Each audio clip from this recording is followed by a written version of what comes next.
ننګرهار پوهنتون کې نن چهارشنبه شاوخوا 2 بجې د یاد پوهنتون اداري پرسونل او په زرګونو زده کړیالانو د سویډن او هایلند هیوادونو د هغه شیطاني کړنې له امله چې پکې د قرآن کریم یوې نسخې ته اور اچول شوی و لاریون وکړ او له ځان سره د یادو هیوادونو پر ضد شعارونه لیږدول.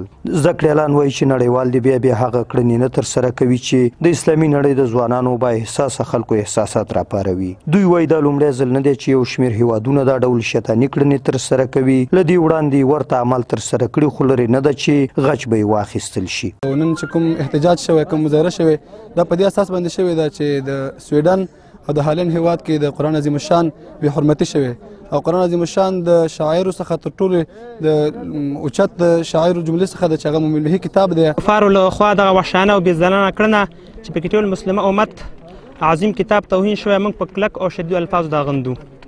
دا لومړی ځل نه دی چې کفار د الله جل جلاله کتاب قرآن کریم ته اهانت کوي بلکې په کارا سره دا عمل ترسره کیږي. زموږ غوښتنه د هیوادونو مشران نه دا ده چې دا او دې ته ورته اهانتامیزو اعمالو پوښتنه وکړي. دا چې په هایلند او سویډن او په نورو غربي هیوادونو کې د قرآن کریم اهانت شوی ده نو دغه ټول محصلین د همدې په خاطر باندې راوتلي او شعارونه ورکوي چې د هایلند او سویډن هیوادونو کې چې کومو کسانو دا کارونه کړي باید مجازات شي. And we strongly condemn this action. In the countries of related action, they have to punish. They had better to punish and take serious actions in this regard as soon as possible. د پوهنتون استادان او مشرتابه بیا وایي چې یاد هیوادونه خپل سیاسي موضوعات اوس په داسې شکل حل او فصل کوي خو د دې پر ځای چې ګټه به وکړي تاوان به یې کړی وي. ځکه یاد کتاب دمګړی په نړۍ کې خواوشا 2 میلیارډ لارویان لري چې ایمان یې پرې راوړی دی. د پوهنتون استاد همدارنګه زیاتوي چې د اسلامي نړۍ هیوادونه دې سره په یو غږ شي او نور دې د دا ډول شومو کړنو مخه ونیسي تر څو د بیا تکرار لپاره یې څوک فکر هم ونه کړي. مسله د ترکیې سره ده سیاسي مسله ده هر ډول عواقب چې هغوی فکر کوي اتا مخالفت کوي د دې په اساس باندې ته راجګېږي د ټولو مسلمانانو احساسات زخمي کوي ټولو مسلمانان په دغه مسله باندې غمجن کوي او خفه کوي. دا عقلانیت دی دا د بشر حقوق دي دا د مذهبونو د احترام مسله ده دا هغه قوانین دي چې تاسو وایي مذهبونه ازادي لري د مذهبونو احترام باید وشي. کله احترام شوی دی د مذهب حد اقل اسلامي نړۍ ته پکار ده اوایسي ته چې د مقدساتو نه د دفاع په خاطر یو کمیټه داسې ولري چې هلته په دغسې ستونزې دغسې ناورین چې رامنځته کېږي ټول یو شعار زمزمه کړي او نړۍ ته خپل قوت وښیي. د الله کتاب مومن بهي ده ټول مسلمانان په ایمان لري او هغه کتاب ده چې تر قیامته پورې الله د هغې د ساتلو تضمین کړی ده. د پوهنتون یو بل استاد بیا غربي هیوادونو ته له دې امله د ترهګرو او بلواګرو نوم ورکړ چې د تاریخ په طول کې هغه کړنې ترسره کړي چې په نړۍ کې شر اچوونکي دي. دې زیاتوي په تېرو 1400 کالو کې په اسلامي نړۍ کې داسې کومه پیښه نه ده ثبت شوې چې د یو چا دین او مذهب ته دې ورکې سپکاوی شوی وي. که اوس موږ واقعیت ته وګورو آیا اسلام ترهګري کوي که دوی کوي؟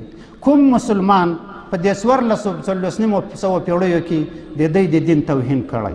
په کوم اسلامي هیواد کې د دوی د دین توهین یا سپکاوی شوی ده؟ چا یې سپکاوی کړی ده؟ بیا په دغسې علني ډول چې پولیس هم ساتنه کوي کوم هیواد کې شوی؟ اوس دوی ترهګر دي او که مسلمانان ترهګر دي؟ ترهګري عمل څوک ترسره کوي؟ خو د تعصب ځای دا ده چې متحده ایالات چې د نړۍ مشره ځان بولي هغه هم دا نه وایي چې دا یو ترهګري عمل و او نړیوالې جنایي محکمې ته دې وړاندې سي. نړیواله جنایي محکمه د څه لپاره جوړه شوې؟ که ترهګري ته جزا ورکوي خدا د 2 میلیارډو مسلمانانو څه کم 2 میلیارډو مسلمانانو توهین کړی.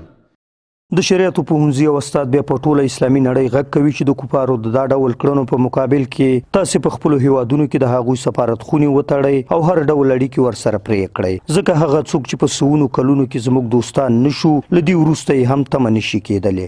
اسلامي نړۍ نه مې غوښتنه دا ده اے مسلمانانو متحد شئ د داسې یو بل عمل په مقابل کې کم از کم د دوی سفارتونه بند کړئ تعلقات ختم کړئ قنصلګرۍ یې بندې کړئ د دوی سفیران احضار کړئ تر دې پورې چې دوی د اسلامي نړۍ نه بخښنه نه یې غوښتې او بیا د دې عمل په کلک هوډ نه یې کړی چې دا عمل بیا نه تکراریږي تر هغه وخته پورې د دوی سره قطع دې مدارات وکړي.